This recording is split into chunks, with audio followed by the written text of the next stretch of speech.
Halo semuanya, Sawadee-krap, selamat datang di Bukan Segmen Analisa. Karena di video kali ini aku mau nostalgia. Hari ini tuh aku ngeliat, ngetik namaku di Google iseng-iseng doang gitu. Ternyata ada banyak yang penasaran gitu. Banyak yang nyari di YouTube ataupun juga di Google, Anjas Asmara Reporter TV One. Ya sudahlah kalau gitu, kita bernostalgia bareng-bareng. Di video kali ini aku akan lihat ada beberapa cuplikan video pada saat aku di TV One, dan juga beberapa foto, dan ada cerita-cerita menarik yang menurut aku sayang untuk tidak disebarkan agar bisa memberikan hal positif lah buat teman-teman di sini. Oke, jadi singkat cerita, langsung aja awalnya teman-teman. Sebelum aku pindah ke Thailand, aku bekerja sebagai dosen di sini. Di tahun 2010 akhir bulan Desember, aku itu ikutan yang namanya kayak audisi presenter di TV One. Ada kayak namanya itu apa sih? News Buzz. Ini News Buzz itu kayak program reality show untuk pencarian bakat news presenter gitu. Ada audisi di sekitar 8 atau 7 kota ya. Di situ, dan aku mewakili Yogyakarta untuk ke tingkat nasionalnya di akhir tahun 2010 itu. Kemudian setelah selesai tahapan lokal, menujulah ke tahapan nasional. Di tahapan nasional itu mulai syutingnya adalah di awal Januari 2011. Itu syutingnya adalah untuk Pulau Jawa. Kita naik bus gitu, ada 12 finalis totalnya, dan syutingnya tuh mulai dari Bogor sampai ujung Surabaya. Setiap kota itu kita dikirimkan atau ditempatkan di suatu lokasi. Kita harus ngebuat liputan, kita harus wawancara, kita harus menulis naskah, kita juga ngatur kameramen dan semuanya lah. Tugas dari seorang news anchor ya. News anchor itu tugasnya adalah ya jadi reporter, jadi host, jadi scriptwriter, semuanya lah. Produser juga lapangan juga mencangkup itu semua. Singkat cerita, selama proses itu kan kita, ya aku sih seneng ya ketemu sama teman-teman gitu. Misalnya yang salah satu teman terbaikku adalah Ventin juga di sini, sama-sama kota dari Yogyakarta. Kami memang kami S1-nya tuh di Jogja ya sama-sama. Kayaknya Ventin Solo deh, aku di Jogja deh. Tapi aku yang S2-nya pindah ke Lampung begitu. Terus setelah selesai semuanya, akhirnya masuklah ke tahapan final. Oke, ini belum jadi karyawan tetap teman-teman, karena ini adalah sebuah program acara TV aja kan jatuhnya. Sekarang kita akan lihat adalah ini dia, momen pada saat di tahapan grand final gitu, dan sedikit, aduh, zaman dulu banget ini 2011 awal ya, jadi sudah berapa, 10 tahun yang lalu ya. Udah lama banget, coba kita lihat ini ya, cuplikannya sedikit aja. Ataukah kontrak akan dimenangkan oleh Anjas Asmara, satu-satunya peserta pria tersisa dalam perjalanan ini yang masih mengenyam bangku kuliah jenjang S2 bidang hukum? Saatnya telah tiba. Mari kita kurus banget ya. Pengumuman pemenang News Buzz. Ini itu 3 besarnya, ada Bella, Ventin, sama aku dari Bandung sama Jogja perwakilan. Hebat ya Jogja, dua-dua perwakilannya semuanya masuk ke tahapan final. Seru banget sih, itu kurus banget. Ya, ini masih kuliah. Jadi 2009 kan aku lulus S1, 2010 tuh masih S2 juga. Oke, lanjut lagi. Di bagian berikutnya adalah tahapan pengumumannya. Salah satu dewan jurinya itu adalah Mas Indiarto. Halo Mas Indi, mudah-mudahan kalau menonton video ini salam hormat, terima kasih. Walaupun dulu cukup keras, tapi manfaatnya aku rasakan sampai sekarang. Thank you very much. Kita lihat, ini adalah cuplikan pada saat pengumuman. Ini bertepatan dengan ulang tahun TV One saat itu. Juara kedua memperoleh uang 15 juta rupiah. Juara ketiga memperoleh uang 10 juta rupiah. Sekali lagi, juara pertama juga mendapat kontrak untuk menjadi karyawan TV One selain berkunjung ke kantor CNN. Siapakah yang akan mendapat seragam ini? Apakah Anjas ataukah Bukan. Karbelani? Karbelani. Ternyata diserahkan kepada Karbelani. Selamat berkata. Oh my God. Ini Pak Karni Ilyas yang ngasih langsung. Kami 1000 tahun ingin bermanfaat bagi Republik ini. Terima kasih. Amin, amin. Jadi itulah kurang lebih adalah tahapan final tersebut teman-teman. Aku masih inget banget ya, aku dapat hadiah kalau nggak salah 10 juta waktu itu. Dikasih sama TV One, thank you banget. Buat kalian tahu nih ya, uang 10 juta yang aku dapatkan itu uangnya nggak aku pakai sama sekali, tapi aku juga thank you nih sama TV One karena waktu itu di tahun 2011 itu ibuku tuh kelilit utang sama rentenir, ya Allah sedih banget ya. Itu uangnya aku kasih semua untuk melunasin rentenir. Kalian tahu kan rentenir itu bunganya gila-gilaan ya. Tapi ya it's another story. Tapi intinya uangnya aku serahkan semua untuk ngebayar utang tersebut. Terima kasih TV One untuk kesempatan dan juga uangnya. Jadi itu adalah kurang lebih. Yang juara satu ini adalah si Bella dari Bandung juga. Hai Bella, mudah-mudahan nonton juga video ini. Terus dari setelah ini, aku nggak gabung sama TV One teman-teman. Bahkan yang juara satu pun nggak langsung gabung. Karena dia waktu itu masih kuliah juga kan sama. Jadi kita selesaikan kuliah masing-masing. Jadi waktu itu aku selesaikan dulu kuliahku karena masih ada teori waktu itu di Unila. Jadi nggak bisa kerja, kalau sudah tesis bisa lah. Karena jarak jauh pun oke, tesis kan nggak harus datang kita ke kampus setiap hari kan.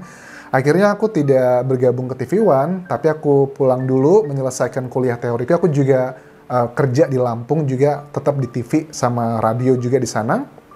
Setelah itu sudah tesis S2 aku di situ, tiba-tiba ada lowongan nih di Trans 7. Malah aku keterima di Trans 7. Aku juga jadi reporter di Trans 7, tapi nggak lama, hanya berapa sekitar nggak nyampe 6 bulan deh aku di Trans 7 tuh. Akhirnya aku pindahlah ke TV One ya, mungkin karena sudah destiny gitu kan. Dulu waktu itu si Ventin sih ya, ada Ventin kan yang juara 2, dia juga sudah di situ lebih dulu. Ya udah akhirnya ya udahlah aku ke ke Trans 7 ke TV One biar deket sama Ventin sama teman-temanku, karena punya banyak teman-teman baik di TV One saat itu. Kangen juga sama mereka, termasuk salah satu tempat kerjaku terbaik adalah di TV One, aku harus mengakui. Trans 7 juga sama lah, aku bersyukur banget pernah bekerja di TV-TV Indonesia. That's amazing experiences for me. Pada saat aku sudah bekerja, ini ada beberapa cerita yang juga cukup berkesan. Pertama gini, ada banyak lah, namanya reporter tuh pasti tiap hari unpredictable ya. Kerjaan reporter itu tiap hari pasti beda-beda, nggak mungkin melakukan hal yang sama, kecuali kasusnya Sambo kan ya, kita harus update setiap hari. Waktu itu kejadian yang pertama adalah yang aku ingat tentang ledakan diduga bom. Itu bukan diduga lagi, ternyata adalah beneran bom. Ini adalah di Beji, Depok ya waktu itu. Aku masih ingat banget, jadi di TV berita itu biasanya kita ada shift tuh 3 hari shift, 3 kali shift dalam satu hari. Presenter, reporter, semua kameramen itu ada 3 shift karena harus ada satu tim gitu. Jadi aku dapat shift yang malam, itu adalah shift yang benar-benar ya Allah sebegitu beratnya ya bekerja gitu ya. Jadi shiftnya itu jam 10 malam sampai jam 6 pagi atau 5 pagi, itu adalah standarnya. Berangkatnya harus on time, tapi pulangnya tidak harus on time. Kalian tahu lah dunia jurnalis seperti apa, tergantung beritanya kan ya. Ini adalah konteksnya waktu itu jam 10 malam, aku lagi dinas malam, tiba-tiba ada ledakan bom situ ya. Udah aku disuruh dong sama koordinator liputanku, Anjas ke lokasi, kita coba lihat seperti apa kejadiannya. Pada saat kita ke lokasi itu nggak cuma sendirian teman-teman, kita harus bawa tim SNG yang untuk menyiarkannya, karena kan itu siaran langsung kan ya. Paling nggak ada belasan orang, ada satpam, ada kameramen, ada reporter, ya terus presenter di lapangannya juga, semuanya harus ada di situ. Nah, pada saat malam hari itu kita sampai di lokasi, kan kita nggak tahu apa yang terjadi tuh. Kita searching, baca sambil jalan, nyiapin ABCD semuanya. Tibalah di lokasi, ya langsung ditodong aja sama Korlip. Anja siap-siap, harus live sekarang ya, 1 menit lagi. Oke lah, siapin sini. Jadi kalau reporter itu, kita nggak mikirin apa ya, udah mandi atau belum atau apa gitu. Nah ini kejadiannya adalah, ini kan live-nya kalau nggak salah pagi ya, jam 6:03. Itu udah semalaman nggak tidur loh teman-teman. Karena kan namanya juga ada kondisi seperti itu kan, mana mungkin bisa tidur di mana juga. Kalau kita keluar dari lokasi TKP, kita udah nggak bisa masuk lagi ke TKP, karena kan pasti akan di polis line, sudah nggak boleh masuk lagi dari jarak 1 km, 2 km, dan ini terjadi, aku masih ingat banget, aku dari jam 10 malaman itu, tugas malam, baru pulang itu sekitar sore ya, jam 3 atau 4 sore, sampai akhirnya ada tim berikutnya yang berhasil masuk ke situ. Jadi memang luar biasa banget menjadi seorang jurnalis. Terus juga ada kejadian, aku inget banget, ada kayak bukan pesawat tapi kayak helikopter ya, jatuh di deket bandara Halim Perdana Kusuma gitu, di lingkungan deket militer di situ. Aku langsung, karena kebetulan aku lagi deket di situ, sore-sore, langsung kita lari, mobil udah nggak boleh masuk, semuanya harus live. Waktu itu pakai HP, bahkan juga dihalang-halangi sama oknum-oknum TNI, jangan ambil gambar. Wah, pokoknya seru banget lah.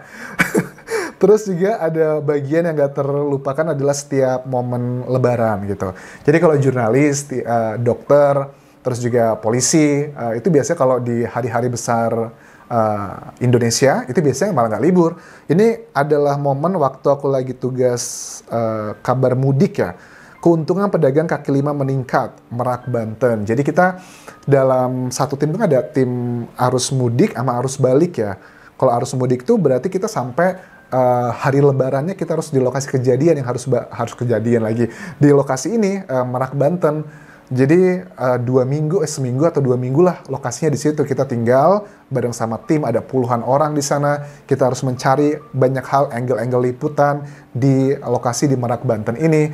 Ya artinya nggak mudik. Aku pernah banget ya waktu aku lagi live gitu di deket kapal gitu. Ada keluarga aku gitu kan ya. Keluarga aku juga yang kebetulan dia profesinya itu sebagai supir angkutan. Ngelihat, Anjas nggak mudik, wah enggak gitu. Itu karena kan dari Merak itu kan menuju ke Lampung kan ya. Ya enggak. Jadi kalau sudah mudik nggak pulang itu adalah hal yang biasa bagi seorang jurnalis. Aku pun juga waktu itu hal yang biasa-biasa aja. Tetapi kan sekarang aku bukan jurnalis teman-teman. Walaupun aku ada YouTube, kontennya adalah analisa, itu bukan jurnalis ya. Aku harus tegaskan sekali lagi, karena menjadi wartawan itu tidaklah sesimpel dan semudah ini. Tapi karena perkembangan zaman di era digital seperti ini jatuhnya adalah kayak review, lebih kayak ke akademik. Kalau di akademik itu kita menulis, ada yang kita riset langsung, ada juga yang review, ya itu adalah perkembangan zaman yang memang tidak bisa dipungkiri gitu. Jadi kurang lebih itulah nostalgiaku tentang waktu bekerja di TV One Jakarta. Awalnya adalah lomba, kemudian menjadi karyawan di situ. Senang, aku bersyukur banget. Terima kasih untuk para senior-seniorku di TV One dan juga TV-TV lainnya. TV lainnya apa aja ya? Selain Trans 7, aku juga pernah di TVRI Jogja, Jogja TV, RBTV, banyak banget lah ya. Lampung TV ya, jangan lupa tuh MNC Group juga. Dan beberapa radio lainnya. Aku bersyukur banget pernah sekolah dalam tanda kutip, karena dari dulu sampai sekarang aku bukan tipe orang yang kalau kerja tuh mikirin duit gitu. Menurut aku duit itu akan mengikuti kita kalau kita sudah ahli di bidangnya. Nggak perlu harus menjadi yang terbaik gitu kan ya, untuk bisa mendapatkan kesuksesan apapun bidangnya. Menurut aku asal kita konsisten dan yakin dengan apa yang kita jalani, aku yakin kita akan mendapatkan itu semua gitu. Ya memang adalah faktor-faktor luck dan semuanya, tetapi at the end of the day, TV One adalah salah satu tempat aku belajar dalam tanda kutip yang memberikan banyak sekali pelajaran-pelajaran yang gak bisa aku dapatkan pada saat aku menempuh pendidikan, baik waktu aku pendidikan di Indonesia ataupun juga di luar negeri. Itu adalah hal yang gak bisa aku lupakan. So, that's it. Jadi kalian yang penasaran Anjas Asmara TV One sudah aku munculkan di sini. Thank you very much for watching. Dan sekali lagi, segmen analisa adalah salah satu bentuk ekspresi aku, kerinduanku dengan dunia TV Indonesia. Kita nggak tahu apakah tahun depan aku mau ngelamar lagi ke TV Indonesia. Sudah tua sih kayaknya, udah nggak kepake lagi ya. Tetapi it's another story. Thank you very much for watching. Sampai ketemu lagi di video berikutnya. Tinggalkan like dan juga komen, serta subscribe channel YouTube ini. Juga follow Instagram dan juga Facebook pageku di Anjas Asmara. Kapun kerap semuanya. Bye-bye.